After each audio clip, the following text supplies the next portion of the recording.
YouTube, Facebook, Twitter. We are back with you today with kind of a mix of updates and events going on. Obviously, we're all enamored with the NBA playoffs right now. Most of us are rooting for the Cavs. They are currently up 42-38 for those of you who aren't able to watch. But I'll let Josh get more into that in a second. I wanted to touch on good old Curt Schilling getting fired today by ESPN.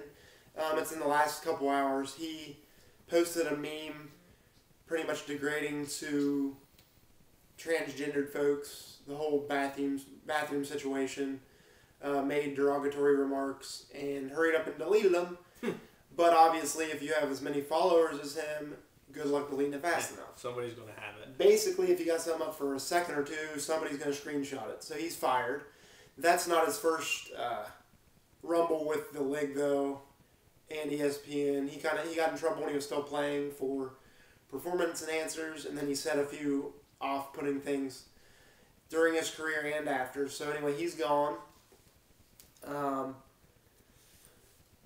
Josh is going to get into his stuff here, but I'm going to get my mock out tomorrow. I'm going to do the first round, and Josh is going to do the second. Just our players this time. So it doesn't take up as much time. Yeah, we'll discuss them a little. But. Yeah, and then probably a little after that, we'll probably just be going back and forth about whatever we want to talk about for a little bit. So. And then the Penguins won 3-1 the other night, and I think they play again tomorrow. Tomorrow, yeah. So they're up 2-1 in that series. Yep. Pirates blew a game, but I won't get into baseball. All right, you can go ahead and do yours. All right. Pretty much going to start off with the golf thing. The RBC Golf. Pretty much I've never heard of this guy. Brandon Graces won it with a 9 under. So he won $1.1 million, which, Jesus. I'll take that every day. That's a nice chunk of money. So the next one coming up is the Valero Texas Open, which starts tomorrow through, Sunday? The 24th? Probably so. I'm really not 24th? Sure. So pretty much we'll cover that in probably, 2 videos? Because we're going to try to put one out tomorrow and then this weekend. Yeah, tomorrow will be more about the draft. Yeah. Since we've had so much happen, which I'll bring up in a second.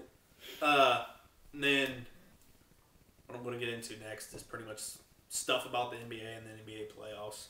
Like you said, we got Cleveland and Detroit that are going on right now. Now they're up 1-1. 45-44 Cleveland. So they're up 1 game. Another game that's going on tonight is Miami-Charlotte. I think Miami, the last time I looked, they were up by 8. And that's still 1-0 series. So it's pretty much still the start of the first round. It's the home team's job to win their first 2 home games anyway. So until you get some wins on the road, as you guys know, it doesn't mean a whole lot. Yeah, it's kind of hard. Then you got the Clippers-Portland that play at 10:30 tonight. So it's kind of a late game, but Clippers are up 1-0. And then the next 2 games we got are tomorrow at 7:30. You got Oklahoma City, Dallas, and Toronto, Indiana, which both of those games series is 1-1.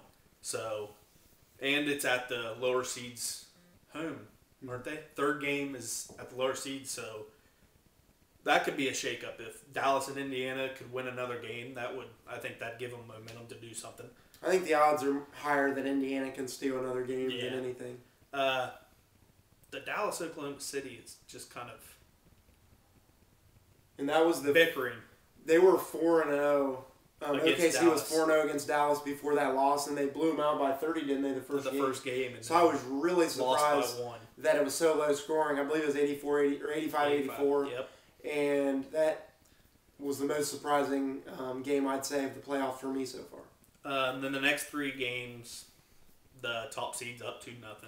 You got Atlanta-Boston. I'm surprised there, too. I thought Boston was going to win that series. I thought they were, too, but they're not even in the games. They're smoking them. Their defense, I think, is frustrating Boston. The first game was close, but Boston doesn't seem to be able to run their offense at all. And that, I'm just utterly surprised by that. And then San Antonio, Memphis. San Antonio's going to give They're you rolling. whatever. They're smoking. And then Kevin Martin, actually, didn't he have... He played more minutes, and he had a good game. I think he played last night. He played a good bit. I meant to look on the stats for you, but I was so busy. I didn't get home today until 8, so I'm just kind of... And then the last one is the Golden State Houston, which Houston's they an had a chance. They're an embarrassment. Last night or whatever? Curry didn't play, and they couldn't take They advantage lost by of it. 8. They just... Dwight Howard, to me, should be embarrassed to even play. With his size and skill, that he doesn't show up is embarrassing. I don't know what they're waiting for. Harden, too, should be ashamed. Continues to turn the ball over, just no poise whatsoever. There's not a leader on that team. It's just, for the talent they have, it doesn't make sense at all. And pretty much the only one that's shown up is Beverly. Yep. He's being physical with Curry. That's about it. But that's about it with the playoffs. But there's some coaching things I want to get into with the NBA. Timberwolves just signed Tom Thibodeau to 5 years, I think. So he's a very good coach. So we might see a different thing in the Timberwolves. I know since that happened, Garnett said he's coming back at least one more season. So you got that. And he could be terrible and it wouldn't matter because he's a guy that can be a leader verbally where you get all the young guys fired up. He knows what it takes, so he can at least be there as moral support. Yeah, and I see them doing a lot more defensively. Oh, they will. Just because of what Thibodeau did for the Bulls. He's just a defensive. And look at the Bulls now. They miss him. So then you got Houston, which, they're still in the playoffs, but they're looking for a coaching change. Right now, it's either Jeff Van Gundy or Scott Brooks. I don't see Scott Brooks going there because he's on 2 other people's list. I like Mark Jackson a lot, but it's going to depend where the openings come up if he thinks it's worth it because he has other things he could do as far as announcing and commentating. I like him a lot, though. Then you got the Kings. They got a whole list of people. You got Mike Woodson, Vinny Del Negro, Mark Jackson, Kevin McHale. And a lot of assistants. I mean, look at Ty Lue for the Cavs. A lot of assistants that we may not even be focused on or thinking about may get their chance as well. David Blatt, I've heard his name mentioned for the Knicks. Yeah. I feel like Blatt got a raw deal because he thought he was going to have a young team before LeBron agreed to come back, and that would be a better situation for him so he can kind of put his spin on everything because LeBron was basically... I mean, how's a guy like that going to come in and tell LeBron what to do and have him respect LeBron? Wow. The only reason LeBron respects Ty Lue is the background he had, and they knew each other. But I feel like you need to have a young situation for him or a guy who hasn't won like Carmelo for David Blatt to be able to... And he's won overseas, don't get me wrong. But as far as the NBA is concerned, he's a rookie. So, and like as he said, there's assistants that Kings are looking at. You got Luke Walton, Golden State Warriors assistant. They were undefeated. Why he was Kirk came coaching, back, yeah. So. And then you have Tori Messina, which is assistant coach for San Antonio, which anybody from Popovich's his tree. coaching, they've became great. And then also Scott Brooks is on the Kings list. And then the Wizards are pretty much, I think, the closest ones to signing Scott Brooks because he's pretty much the only one on their radar, and they're pushing really, really hard. And then, like Cody said with the Knicks, you got Luke Walton, you got what, Blatt. Blatt is one I've seen mentioned a lot. So. Now, there's been talks and everything, but I think Phil Jackson's shot most of it down. They really haven't talked to anybody. And then pretty much Earl Watson was, an interim coach pretty much half the season for the Suns. And he's finally going to get his full-time head coaching. They said that today, so that's pretty much all the stuff for the NBA right now. I do like to see that, though, and you may agree or disagree, but I like seeing guys that put in their time with an organization and stuck with them or even moved on because they've earned the chance to prove themselves. Especially the coaches that the Suns have went through. Mm-hmm. You had Hornacek that was there, which he played there, and he did something, but he didn't. He was kind of a throw-up guy. But yeah, like Cody said, he loves to see the guys that you really don't think of being head coaches. I don't like seeing these guys, these big money, big name guys be retreads and coach everywhere. And Yeah. Even if they're losing, they get to stick around. Mike D'Antoni is a guy that comes to mind for me. He never had teams that played defense, didn't win, and he was still getting millions and millions of dollars. Doesn't mean he's a bad coach. We saw him succeed a bit, but just guys like that just seem to get a job every other time you turn around. Yeah, so I like seeing new guys. Seems like their names are always in the hat. But to move on to the NHL playoffs, pretty much. Pens are up 2-1. Yeah, a couple of these, the series is almost over. You got the Islanders, Panthers. Islanders are up 2-1. They play tonight. They're probably going on right now. Yeah. There's usually started at 8. Yeah. They'll probably have 10:30 game out. I'm trying to think who would be. Yeah, Kings Sharks are the 10:30, which out west. The Sharks are up 2-1 on the Kings. The other two tonight are Capitals Flyers. Capitals are up 3-0, so they could win the series tonight. And then you got the Stars Wild. Stars are up 2-1. They play at 9:30.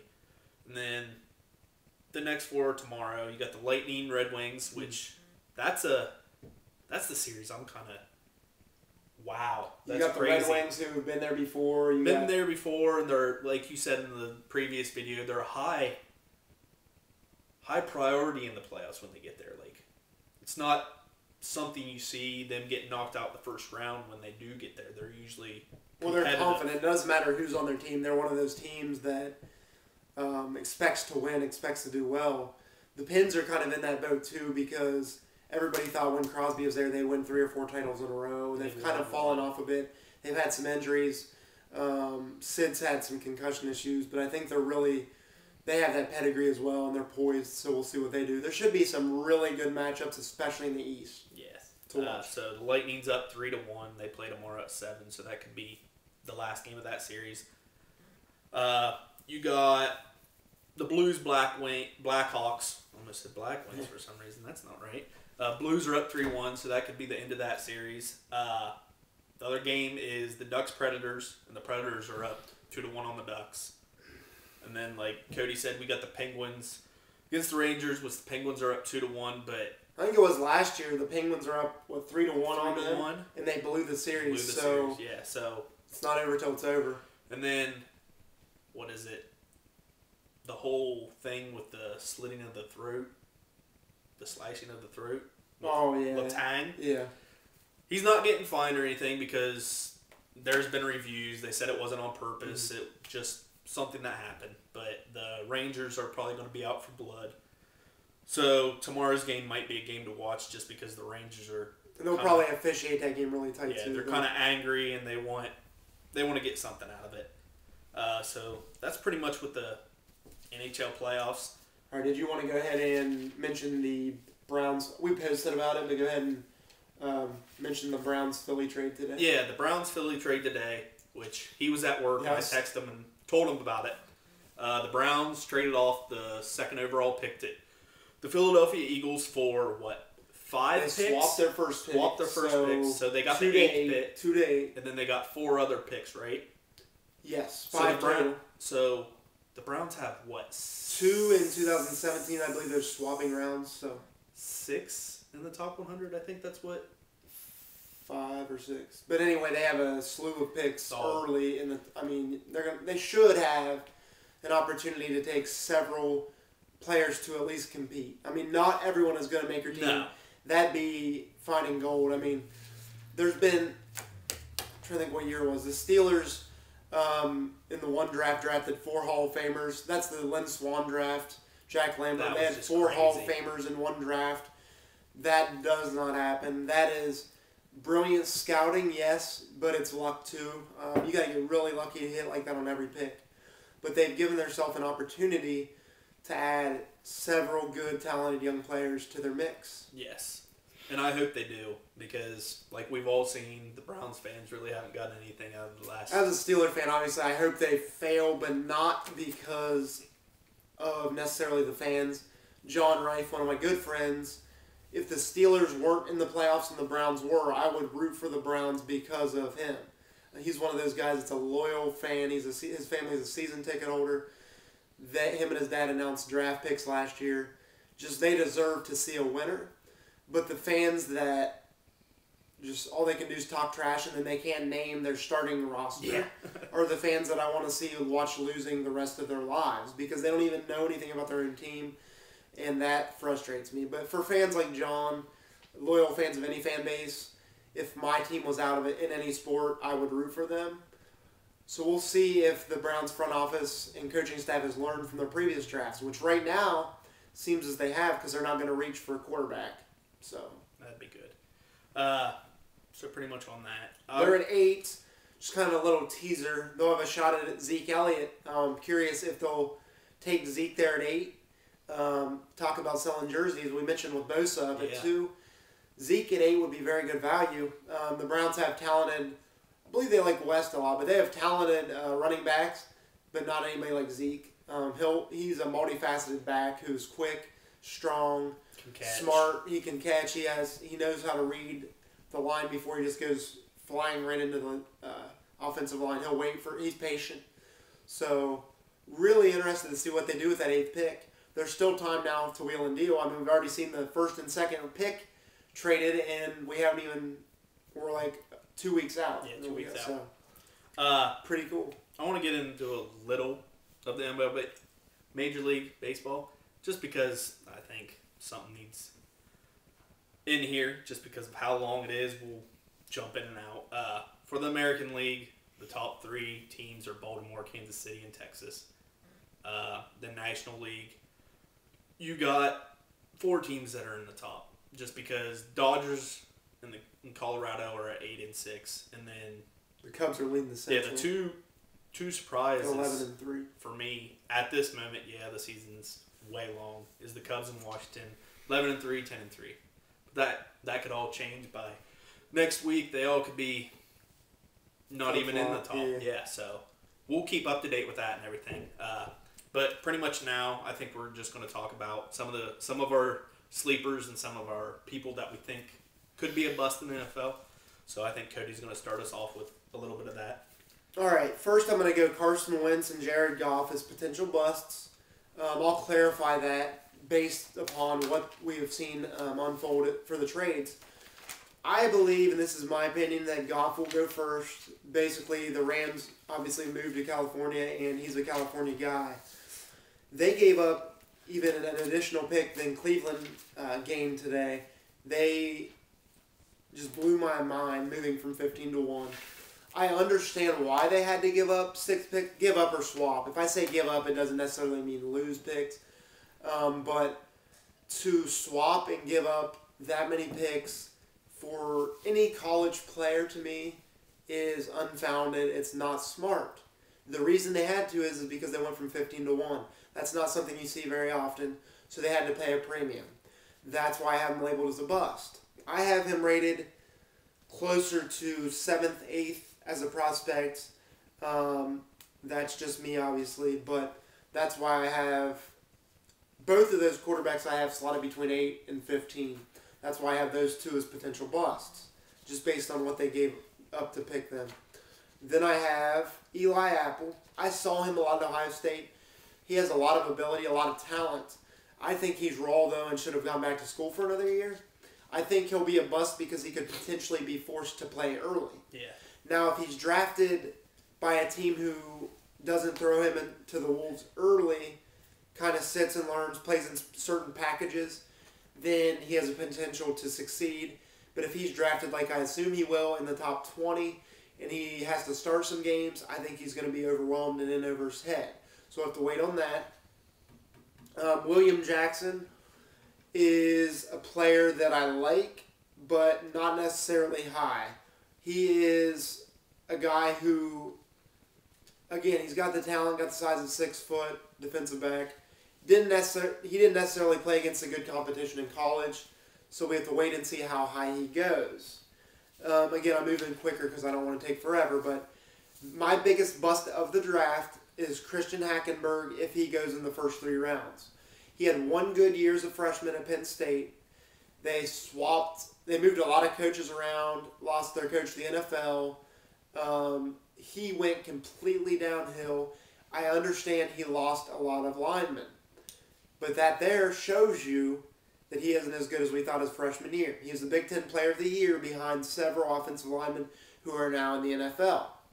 If he was as good as they thought, as like John Gruden thinks he is, John Gruden has never disliked a quarterback in the history of time. No. He thinks he's a first-round talent. I laughed out loud. He is very raw still. He has gone downhill. He's a turnover machine, tends to fumble, gets happy feet, takes a lot of hits. He's just not a good NFL prospect. Okay, some of my sleepers are Paxton Lynch from Memphis, quarterback obviously. You've heard me talk about him. Great quarterback. I think he's got the size and the pedigree. He's got the smarts. Yes, he played at Memphis, but it's a pro-style offense. He knows enough that he can lead an offense to succeed. Again, if he is expected to start early or thrown in too early, yes, he's going to take his lumps. But look what Peyton Manning did. He threw like 30 interceptions his first year as a starter out of Tennessee. He wasn't ready either, and he ended up okay. What you don't want to see from these young quarterbacks is what happens a lot in Cleveland. Not bashing Cleveland. They just end up drafting guys and then not having talent around them, not having a line. Look at any quarterback they have. I don't even have to name them. Any quarterback they've drafted in the last 20, 30 years, especially Tim Couch. I like Tim Couch a lot. He did not have any talent around him on the line. Took a beating. He was done. David Carr, different team, same result. Took a beating. He was done. So you really have to be careful when you draft a quarterback. If you're not ready to draft a quarterback and protect them, then draft someone in a different position. Take a quarterback later and groom them. Do not throw them in and ruin them for their whole career. All right. Next, I have Michael Thomas out of LSU. He is one of my favorite wide receivers in this draft. He'll probably go in the second or third round, depending. He's got great leaping ability, great hands. He had a few drops early on in the season as he came in as a freshman, but then he turns around and follows that up with great catches, acrobatic catches, great runs after the catch, just a lot of poise for a young guy. Great frame, great pedigree. He knows how to play. He's pro-ready. That I have more, but I think that's what I'll leave it at so Josh can get some of his sleepers and bust in for you. I'm going to start off with sleepers. I have 10 written down, but I ain't going to go over all of them. Do we have any similar, Josh, or same? We didn't look at each other's list, guys. No. We have a name that's common for sleepers, but not the same team, and I'll go over that when I get there. One of my sleepers I think that's going to be good is Tyler Boyd, wide receiver from Pittsburgh. Yep. He's just, Pitt really hasn't had anything the last couple years probably, but as far as wide receivers, though, we can all think of one very good wide receiver. Yeah. Mr. Fitzgerald. But he's amazing. He's do everything wide receiver. He's not overly fast, but he can still get off the line. He knows how to get past his defender. He's one of those guys, I'll just add a second here. Hines Ward was a guy that was said to do nothing great, but did everything well. I'd put him in the same category. Yes. So. But he can play outside or the slot. He played high level against high competition. He was always the one that he was putting his body on the line, doing anything and everything in those games. He's projected to go third round, but heck, you could. There's always guys that go there. There's always that succeed and undrafted. But one of the things I liked was he only dropped one every 18 passes thrown to him. So he's going to catch the ball, or at least try to go after it and catch the ball. And he hasn't had the greatest quarterbacks either, so you never know who will have in the pro level, but they'll obviously be better. So to go to this name that we have the same, I have Michael Thomas from Southern Mississippi. He's a wide receiver. He's got a great motor. He also rises to the level of his competition. One thing that hurts him is playing for Southern Miss, not the same talent in that division or conference or whatever. Yeah, they get to play a couple of games, and he showed that he could play. He's projected 5th round, but I could see him going 4th. He's just one of those players that, just like Boyd's going to give you everything just to show you. So pretty much he's an all-around wide receiver as well. Probably the third and last one I really want to talk about is David Morgan from Texas San Antonio. He's a tight end. He's not a great receiver. He's not fast for a tight end or anything. But if he gets into the right situation where they're just looking for somebody that's going to block for you, this is probably the guy you want. And this is also a weak tight end draft, so he could sneak. He'll be drafted earlier than he would have in previous years and could impress some people you never know. Oh, yeah. Because there's no great tight end in this draft. No. In my opinion. But he's slow and not a great receiving tight end, but he's got great hands. Most of the balls thrown to him, it's hitting him in the hands. It's a catchable ball. Great round runner, but you're looking for blocking. He's going to block the heck out of anything. It's like having and an everything. extra offensive lineman. Yeah.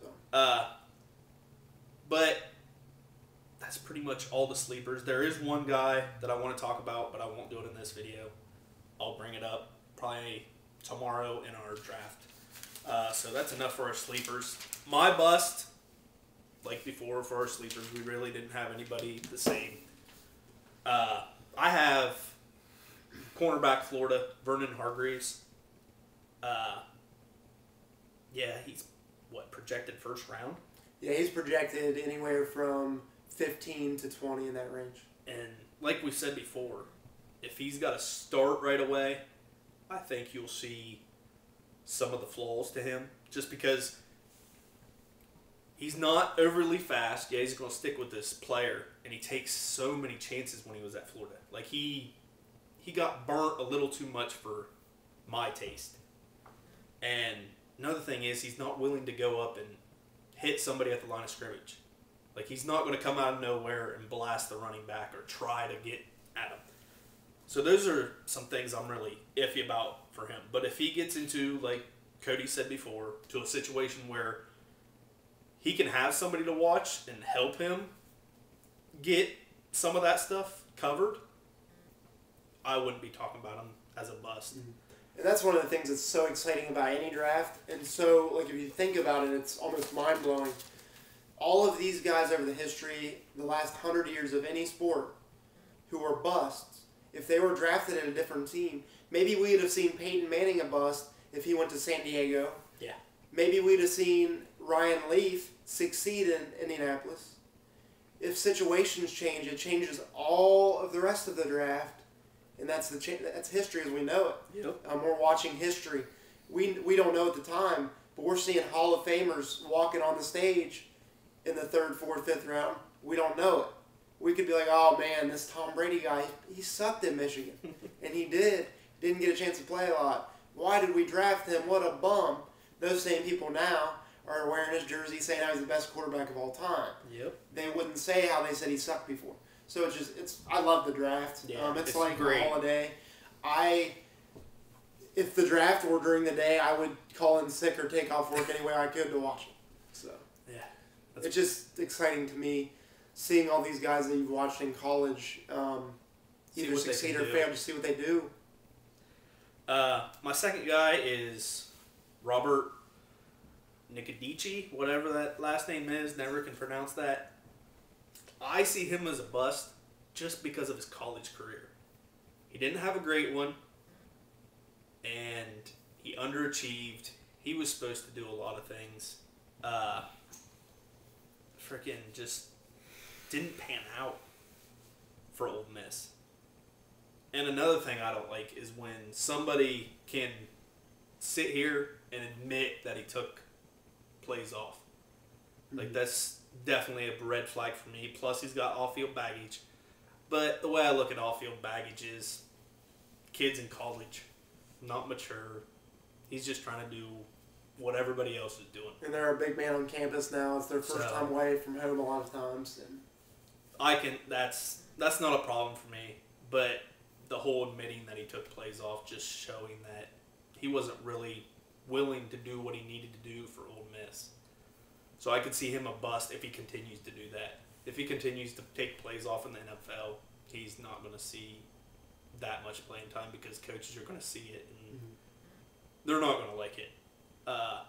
The last one, I know Cody probably won't like, and a lot of Ohio State fans probably won't like, but Braxton Miller.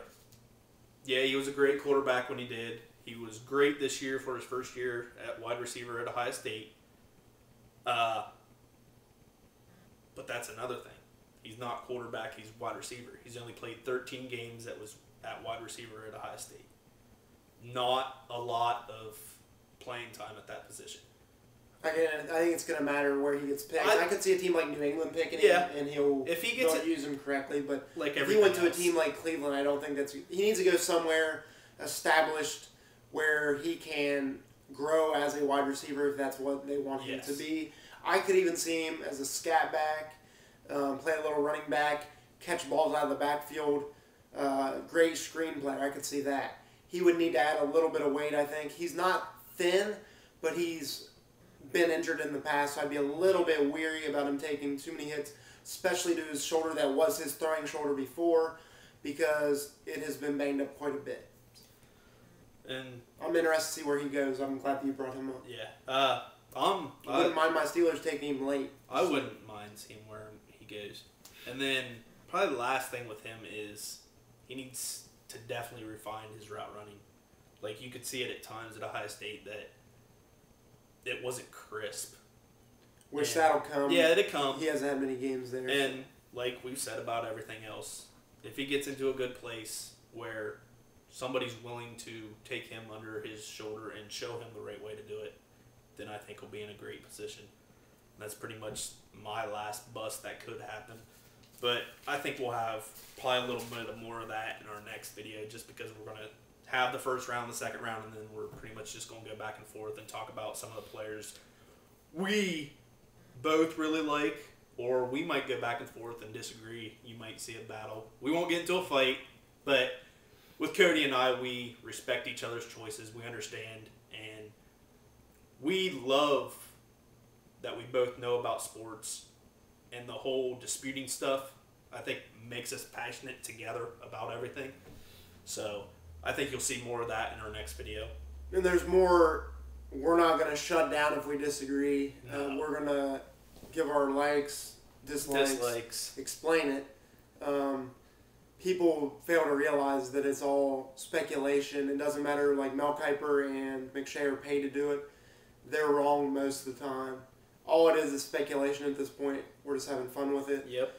We welcome any of you guys to jump in, let us know your top 10, or if you even want to post your whole first round mock, whatever you want to do. Post John, I especially challenge you to give me your first round mock.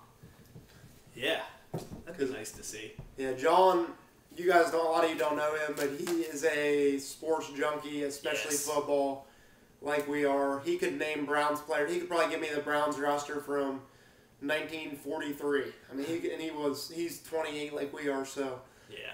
He's a passionate guy as well. And, heck. By the way, the Cavs are up 2 at half, so. No, they're they were up 2 at half, now they're down 3 in the third quarter.